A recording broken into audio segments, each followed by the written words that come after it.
ఓం శాంతి. ఇంతకు ముందు మనము ఆత్మపాఠం గురించి తెలుసుకున్నాం కదా. నేను ఎవరు, ఈ శరీరము ఏమిటి, అసలు ఆత్మ ఏమిటి అని మనం తెలుసుకున్నాం కదా. ఇప్పుడు మనము శివ పరమాత్మని యొక్క పరిచయాన్ని తెలుసుకుందాం. ఓకేనా? పరమాత్మ ఎవరు, పరమాత్మ స్వరూపము ఏమిటి, పరమాత్మ ఎలా ఉంటారు, ఆత్మల తండ్రి అయిన పరమాత్మకి ఏ లక్షణాలు ఉంటాయి, అసలు ఆయన ఎలా ఉంటారు, వారి పరిచయాన్ని ఇప్పుడు మనం తెలుసుకుందాం. ఓకే. అజన్మ అంటే జనన మరణమునకు అతీతమైన వాడు. అభోక్త అంటే భోగము అనుభవించని వాడు మరియు దీని యొక్క రుచి తెలియని వాడు. అయోనిజుడు అంటే ఏ ప్రాణి స్వరూపములో పుట్టని వాడు. అశరీరి అంటే సూక్ష్మ శరీరము కానీ స్థూల శరీరము కానీ లేకుండా కంటికి కనిపించని విచిత్ర నిరాకారుడు అని అర్థము వీటికి. ఈ లక్షణాలు ఎవరిలో ఉంటాయో వారినే భగవంతుడు అని అంటారు. మానవ సృష్టికి బీజరూపుడైన సృష్టికర్త పరమాత్ముడు. ఉన్నతోన్నతమైన అతి సూక్ష్మాతి సూక్ష్మమైన ఒక జ్యోతి బిందు స్వరూపుడు. అందుకే కదా మనము ఏ పూజ చేసినా ఏ పనిని మొదలుపెట్టినా మొట్టమొదట మనము ఏం చేస్తాం? జ్యోతి స్వరూపుడైన పరమాత్మని సాక్షిగా దీపారాధన చేస్తాం. దీపారాధన చెయ్యందే ఏ పని స్టార్ట్ అవ్వదు, హారతి ఇవ్వందే క్లోజ్ అవ్వదు ఏ పని కూడా. ఓకే, సరే. ఇప్పుడు ఏం చేద్దామండి, అసలు పరమాత్మ ఎక్కడ ఉంటారు? తను సూర్య చంద్ర నక్షత్ర మండలానికి పైన పరంధామంలో ఉంటారు. దీనికి చాలా పేర్లు ఉన్నాయి. అవి పరంధామము, శాంతిధామము, నిర్వాణధామము, ముక్తిధామము, పరలోకము, కైవల్యధామము, మూలవతనము, బ్రహ్మతత్వము అని రకరకాల పేర్లతో ఉన్నాయి. మనము మన తండ్రిని బాబా అని పిలుచుకుంటాం. బాబా అంటే తండ్రి కదా, అందుకే భగవంతుని బాబా అని పిలుచుకుంటాం. అసలు పరమాత్మని యొక్క పేరు ఏమిటంటే శివ. అంటే కళ్యాణకారి, శుభకారి, మంగళకారి. ఎప్పుడు కూడా అందరికీ వారు కళ్యాణము చేసేవారే కాబట్టి సదాశివ అని అంటారు. ఆయన ఆత్మలందరికీ కూడా పరంపిత పరమాత్మ. ఆయన ఆత్మలందరికీ పరంపిత పరమాత్మ తండ్రి. భగవద్గీతలో కూడా చెప్పారు కదా, పరమాత్ముడు ఎప్పుడు అవతరిస్తారు అని. ఎప్పుడైతే భారతదేశంలో ధర్మగ్లాని జరుగుతుందో అప్పుడే నేను ఒక వృద్ధ మానవుని శరీరము తీసుకొని అవతరిస్తాను అని చెప్పారు. ఆయన స్వయంగా భూమిపై అవతరిస్తాడు కాబట్టి వారికి స్వయంభూ అనగా శంభో శివ అని అంటారు. కానీ జన్మిస్తాడు అని కాదు, జన్మించటానికి అవతరించటానికి చాలా తేడా ఉంది కదా. జన్మించడం అంటే ఒక తల్లి గర్భములో జన్మ తీసుకునే దానిని జన్మించడము అని అంటారు. అవతరించడం అంటే అన్ని రకాల అవయవాలతో ఉన్న ఒక మానవుని శరీరములోనికి ప్రవేశించడం అంటే అది అవతరించడము అని అంటారు. ఓకేనా? అవతరించడం వేరు, జన్మించడం వేరు. అలాగే పరమాత్మ ఒక వృద్ధ మానవుని శరీరములోకి పరకాయ ప్రవేశము చేసి ఈ సత్య గీతా జ్ఞానాన్ని అంతటిని బోధిస్తున్నారు. ఆయన ద్వారాగా మనకి భగవద్గీతలో కూడా ఒక శ్లోకం ఉంది. యదా యదా హి ధర్మస్య గ్లానిర్భవతి భారత అభ్యుత్థానం ధర్మస్య తదాత్మనం సృజామ్యహం. యదా యదా హి ధర్మస్య గ్లానిర్భవతి భారత. ఎప్పుడైతే భారతదేశములో ధర్మము నశించి అధర్మము పెరిగిపోతుందో అప్పుడు ధర్మాన్ని ఉద్ధరించటానికి, అధర్మాన్ని సమాప్తము చెయ్యటానికి నేను అవతరిస్తాను. భగవంతుడు ఆ టైంలో అవతరిస్తారు. మళ్ళీ ఒక శ్లోకం ఉంటుంది, సంభవామి యుగే యుగే. అంటే అన్ని యుగాలలో భగవంతుడు రాడు అని అర్థము. అక్కడ ఇప్పుడు మనము కలియుగం చివరిలో ఉన్నాము అని ఇది అందరికీ తెలిసిన విషయమే కదా, చెప్పనవసరం లేదు. ఇది మనము కలియుగం చివరిలో ఉన్నాము. కానీ సో ఇక్కడ అధర్మం ఎంతగా ఉంది, ఎన్నెన్ని ఘోరాలు జరుగుతున్నాయి, ఎన్నెన్నో నేరాలు జరుగుతున్నాయి. వారు ఈ అన్నింటి నుంచి మనల్ని రక్షించటానికి భగవంతుడు అవతరించి ఈ సత్య గీతా జ్ఞానాన్ని మన అందరికీ వినిపిస్తున్నారు. సో ఆయన పిల్లలైన మన ఆత్మలను పవిత్రంగా దివ్య గుణాలతో సంపూర్ణంగా చేయటమే ఆయనకున్న ముఖ్య కర్తవ్యము. అసలు ఇప్పుడు మనమందరము నేను, నాది అనే దేహాభిమానములో అంటే బాడీ కాన్షియస్లో ఉన్నాము. మనము ఎందుకంటే ఈ శరీరము నాది, నా కుటుంబము, నా వాళ్ళు, నాది అనే అనేక బంధనాలలో చిక్కుకున్నాం. పరమాత్ముడు బంధన ముక్తుడు. అందుకే ఎలాంటి స్వార్థము లేని నిస్వార్థపరుడు ఆయన.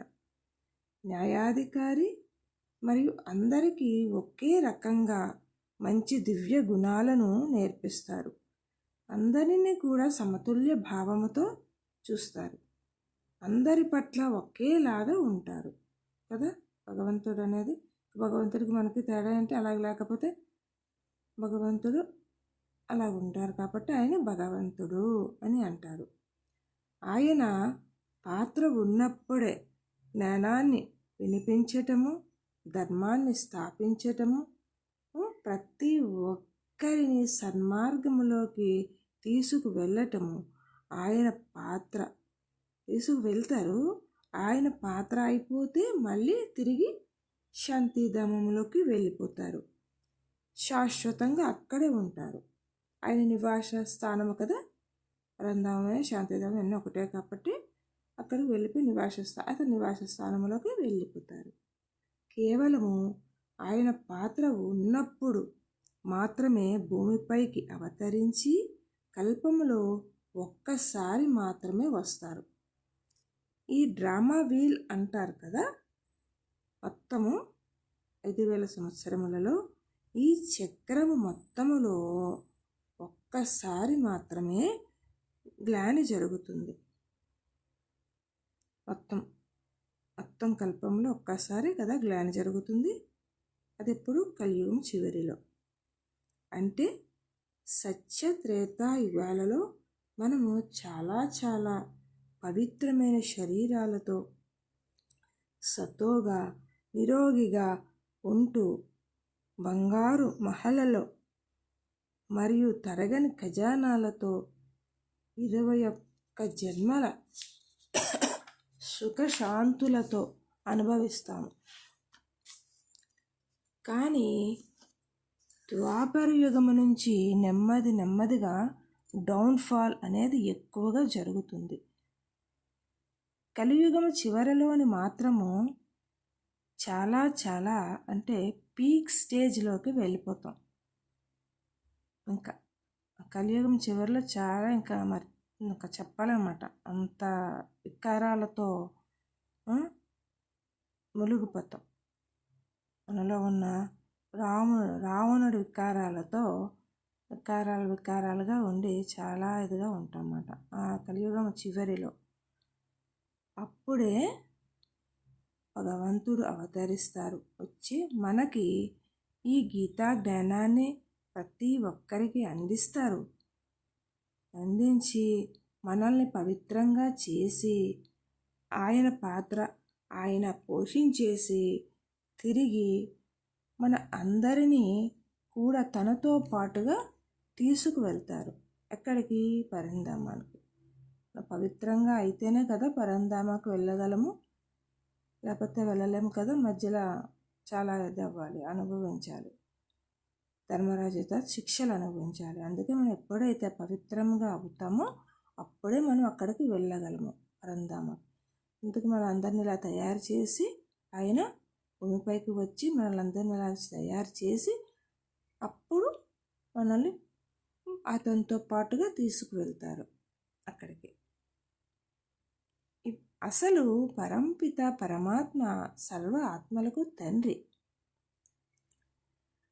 మతాలు వేరైనా భాషలు వేరైనా అందరి భావన ఒక్కటే. హిందువులైన మనము ఎలా కొలుస్తాము శివుని? ఎలా కొలుస్తాం? శివ పరమాత్మ అనే పేరుతో పిలుస్తాం. అసలు శివలింగం పెట్టుకుని ఆ శివలింగ రూపములో పూజిస్తాం. ఇక ముస్లింలు ఓ అల్లా అని వారు పిలుచుకుంటారు. కానీ మక్కాలో ఒక లింగాకారంలోనే ఒక రాయి విచిత్రంగా పొదగబడి ఉంది. దానినే వారు సంగ్-ఏ-అష్వద్ అని అంటారు. దాని చుట్టూతా తిరుగుతారు. దానిని చాలా గొప్ప పవిత్ర స్థలంగా ఆరాధిస్తారు వారు. ఇక క్రైస్తవుల గురించి చూద్దాం. యెహోవా అని పిలుచుకుంటారు. దేవుడు వెలుగై ఉన్నాడు అని కొవ్వొత్తును వెలిగిస్తారు వారు. ఇక బౌద్ధులు షిన్ ఖాన్ షేక్ అని శాంతి దూత అనే పేరుతో ఆరాధించుకుంటారు వారు. ఇక సిక్కులు ఏం చేస్తారు? ఓంకారాన్ని భగవంతునిగా ఆరాధిస్తారు.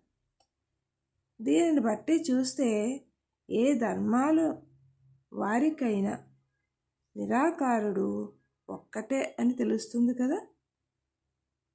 ఏ ధర్మాల వారికైనా భగవంతుడు అనేవాడు ఒక్కడే. ఎవరు? నిరాకారుడు. అంతే కదా. ఇప్పుడు ఉన్న మనుషులకి పరమాత్మ పరిచయం తెలియక భగవంతుడు నామ రూపాలకు అతీతుడు అని, సర్వవ్యాపి అని, చెట్టల్లోనూ మరియు రాళ్ళల్లోనూ ఎందులో ఉంటే అందులోనూ ఉంటాడు అని అనేస్తారు. పాపం వాళ్ళకి తెలియక, దానికి అర్థం చేసుకోలేక భగవంతుడు అర్థం చేసుకోలేక భగవంతుడు ఏం చెప్పారు? స్మృతిలోనే ఏ కర్మలు చేస్తున్నా నా స్మృతిలోనే ఉండండి అని చెప్పారు అని అర్థం. అందుకే వాళ్ళకి తెలియక పొట్టల్లోనూ చెట్టల్లోనూ అలల్లోనూ ఎందులో ఉంటే అందులోనూ భగవంతుడు ఉన్నాడు అనేస్తారు. అది సాధ్యమా? ఎందులో ఉంటే అందులో భగవంతుడు ఉండడం అదేంటి సాధ్యమా? తెలియక వాళ్ళకి అలాగ అనేస్తూ ఉంటారు అంతే. అసలు మీరు భగవంతుడు ఏం చెప్పారు? అసలు మీరు ఏ కర్మలు చేసినా నిరంతరము నా స్మృతిలోనే ఉండి చెయ్యండి అని అతను చెప్పారు. వాళ్ళు అలా అర్థం చేసుకొని అలా అనేస్తారు. ఇదే విషయము భగవద్గీతలో కూడా చెప్పారు. సేమ్ ఈ విషయాన్నే నిరంతరము నా స్మృతిలో ఉండని భగవంతుడు ఏ కర్మలు చేస్తూ నిరంతరము నా స్మృతిలోనే ఉండని భగవద్గీతలో కూడా చెప్పారు. ఇది మనకు భగవంతుడు మనకి పవిత్రత, శాంతి, సుఖము అన్నీ అందిస్తున్నారు. అనగా అందించిన వారినే కదా భగవంతుడు అని అంటారు. లేకపోతే ఏ దేహదారి మనుషులైనా ఇవన్నీ ఇవ్వగలరా? ఇవ్వలేరు కూడా, ఎవ్వరూ ఇవ్వలేరు కదా. మనస వాచ కర్మన అంతా పవిత్రంగా తయారు చేసేవారు ఒక్క భగవంతుడు మాత్రమే. అంతే కదా, ఇంకెవ్వరు ఇలాగ తయారు చేయలేరు. సరే, భగవంతుడు అతను ఒక జ్యోతిబిందు స్వరూపుడు, పరమాత్మ, సుప్రీం సోల్ అని తెలుసుకున్నాం కదా. ఇప్పుడు అతనిలో ఉన్న దివ్య గుణాలు కానీ జ్ఞాన బోధనలు కానీ మనకు చెప్పాలనుకున్నవి అన్నీ మనం చెప్పాలనుకున్నవన్నీ మనం ఎలా రీచ్ అవ్వగలం? ఆయనకి ఆయన నిరాకారుడు అనుకున్నాము, జ్యోతిబిందు స్వరూపుడు, పాయింట్ ఆఫ్ లైట్ అనుకున్నాము. అతను చెప్పాలనుకున్నవన్నీ మనకు అందలేం కదా. అందుకే చెప్పాలనుకున్న అందలేం కాబట్టి రీచ్ అవ్వలేం కదా. రీచ్ అవ్వలేం కాబట్టి ఏం చేస్తారు? తను ఉన్నతోన్నతమైన ఆత్మ అయినా, అతను చాలా ఆత్మ అయినా సరే అతనికి కూడా ఒక శరీరం కావాలి కదా. శరీరం ఉంటేనే కదా అతను ఏమైనా చెప్పగలుగుతారు భగవంతుడు. నిరాకారుడు శరీరం ఎలాగ చెప్పగలుగుతారు? ఒక మానవుని శరీరంతో సహాయంతోనే కదా అందుకే ఆయనకు ఒక శరీరం కూడా కావాలి. కాబట్టి ఒక వృద్ధ మానవుని శరీరంలోకి ప్రవేశించి వారికి ప్రజాపిత బ్రహ్మ అని నామకరణము చేసి వారి ద్వారా మనకి జ్ఞానమును బోధిస్తుంటారు. జ్ఞానమును మొత్తము అన్నీ ఆయనకున్న మొత్తం అన్నీ బోధిస్తూ ఉంటారు. గుణాలేంటి, జ్ఞానం ఏంటి, అదే అని. అందుకే కదా సూక్ష్మవతనములో ఎవరు ఉంటారంటే బ్రహ్మ, విష్ణు, మహేశ్వరులు ఉంటారు. అంటే బ్రహ్మ ద్వారా దైవీ సృష్టి స్థాపన చేస్తారు. శంకరుని ద్వారా వినాశనం మరియు విష్ణుమూర్తి ద్వారా సత్యయుగము యొక్క పాలన చేయిస్తారు. ఆయన వీళ్ళ ద్వారాగా చేయిస్తారు. ఈ కర్తవ్యాలు గుర్తుగా గాడ్ అని అంటారు. దీని అర్థము ఏమిటంటే జనరేటర్ అంటే బ్రహ్మ ద్వారా స్థాపన, ఆపరేటర్ అంటే విష్ణువు ద్వారా పాలన, డిస్ట్రక్టర్ అంటే శంకరుని ద్వారా వినాశనము. ఈ ముగ్గురి ద్వారా భగవంతుడు చేయిస్తున్నారు. కానీ చాలామంది ఏమనుకుంటారు అంటే శివశంకరులు ఒక్కటే అని అనుకుంటారు. శివుడు శంకరుడు ఒక్కటే అని అనుకుంటారు. కానీ శంకరుడు వేరు, శివుడు వేరు. ప్రతి శివాలయంలో శంకరుడు ఉంటాడా? శివలింగం మాత్రమే కదా ఉంటుంది. జ్యోతిబిందు స్వరూపుడైన శివుని స్మృతి చిహ్నము శివలింగము కదా. ఓకే, శివుడు భగవంతుడు, శంకరుడు సూక్ష్మదేవత. శంకరుడిని శివుడి స్మృతిలో నిమగ్నమై ఉన్నట్టుగా శివలింగం ముందు చూపుతారు కదా. ఇది మీకు చూసే ఉంటారు. శివాలయంలో శంకరుని ఎదురుగా, శివలింగం ఎదురుగా శంకరుని నిమగ్నమైనట్టుగా స్మృతిలో నిమగ్నమైనట్టుగా ఉన్నట్లుగా మీరు చూసే ఉంటారు. సరే, అబ్జర్వ్ చేయండి. పెడతారు, శివలింగం ముందు చూపుతారు శంకరుని. శివుడు పరంధామ నివాసి, కళ్యాణకారి. శంకరుడు తపస్విమూర్తి. ఎప్పుడు శంకరుడు తపస్సులోనే ఉంటారు. ఆయన ఎప్పుడు కూడా శివలింగం ఎదురుగా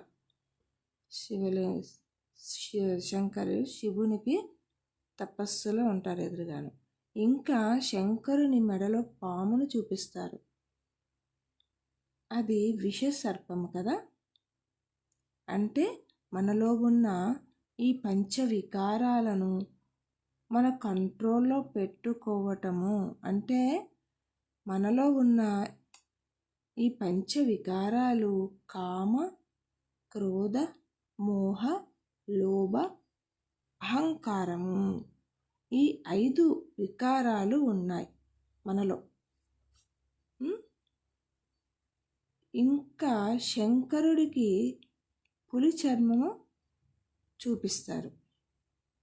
పులి అంటే క్రూరత్వానికి ప్రతీక.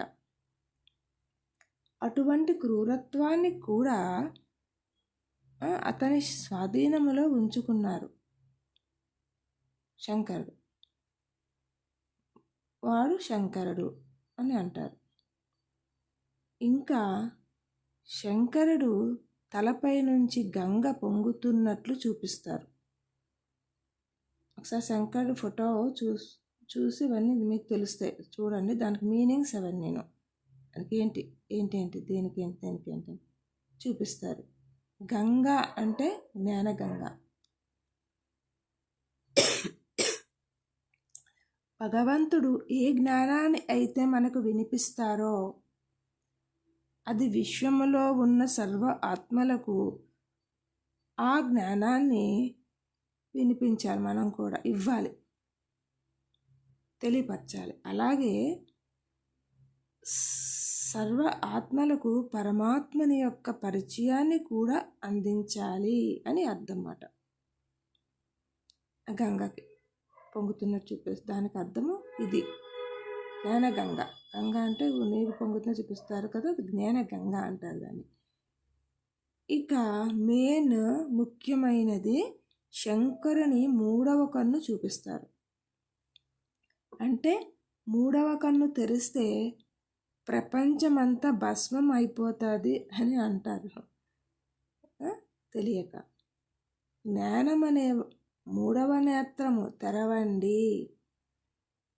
ఇవి ఇప్పుడు ఈ 2 కళ్ళతో ఏవైతే చూస్తున్నామో ఇవి అన్నీ అసత్యమైన ఘోరాలు, నేరాలు చూస్తున్నాం అని దాని అర్థం. ఏమిటంటే పరమాత్మ యొక్క జ్ఞానము అనే 3వ నేత్రము ప్రసాదిస్తే అప్పుడు మనలో ఉన్న పంచవికారాలు అన్నీ భస్మం అయిపోతాయి, ఆత్మ పవిత్రమైపోతుంది అని అర్థం. అక్కడ అర్థమైంది కదా. ఇప్పుడు భగవంతుడు ఇచ్చిన ఈ జ్ఞానముతో మీరు సన్మార్గములో నడిచి అనేక ఆత్మల యొక్క కళ్యాణము చెయ్యండి. అని చెప్తారు బాబా. వాళ్ళను కూడా సన్మార్గములో నడిపించండి అని భగవంతుడు చెబుతారు ఇలాగని. అందుకే మనము ఈ జ్ఞానము గురించి తెలుసుకున్నాము కదా, భగవంతుని యొక్క పరిచయం గురించి. 1-2 సార్లు చదవండి, చదివి అర్థం చేసుకోండి. అర్థం చేసుకొని తెలుసుకుంటారని నేను కోరుతున్నాను. ఓం శాంతి.